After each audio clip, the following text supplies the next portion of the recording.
De nombreux utilisateurs d'iPhone aiment charger leur appareil. C'est probablement un nombre optimal pour garantir la durée de vie maximale de votre appareil. Mais ce n'est pas quelque chose que vous devriez faire régulièrement, et je vais expliquer pourquoi tout de suite.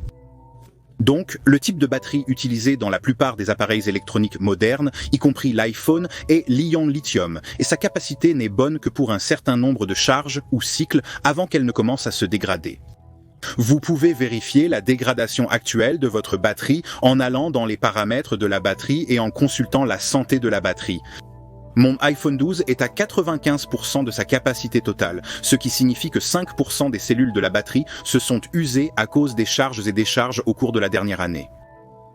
Évidemment, nous voulons empêcher nos batteries de s'user autant que possible, c'est pourquoi il est considéré comme une mauvaise pratique de charger complètement et de laisser le niveau de la batterie descendre à ou moins. Ces décharges profondes épuisent les cellules de la batterie au lithium plus rapidement que la charge à 80 ou 90%, puis le remettre sur son chargeur lorsqu'il atteint 30 ou 40%. Cela garantit non seulement que vous obtenez autant de durée de vie de la batterie de votre iPhone aussi longtemps que possible pour ces jours où vous en avez vraiment besoin, mais cela empêche également les problèmes de performance causés par des batteries profondément dégradées. Et Apple tente d'atténuer ce problème avec des fonctionnalités logicielles comme la charge optimisée de la batterie, où l'iPhone attendra pour charger au-delà de 80% jusqu'à ce qu'il sache que vous êtes prêt à l'utiliser en fonction de votre routine de charge. Ainsi, il ne restera pas assis pendant des heures d'affilée. Mais si cela se produit, vous recevrez en fait une notification indiquant que votre iPhone doit être débranché et déchargé pour améliorer la santé de la batterie.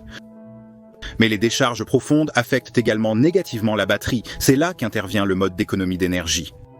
À 20%, votre iPhone commencera automatiquement à réduire les performances et les tâches en arrière-plan pour empêcher la batterie de se vider encore plus. Et bien que cela signifie une durée de vie de la batterie plus longue pour l'utilisateur, cela signifie également une plus grande probabilité que l'appareil soit connecté à l'alimentation avant d'atteindre un pourcentage de batterie extrêmement faible.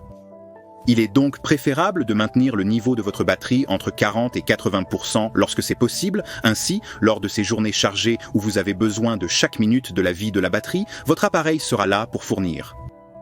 Ici Greg d'Apple Explained. Merci d'avoir regardé et à la prochaine vidéo.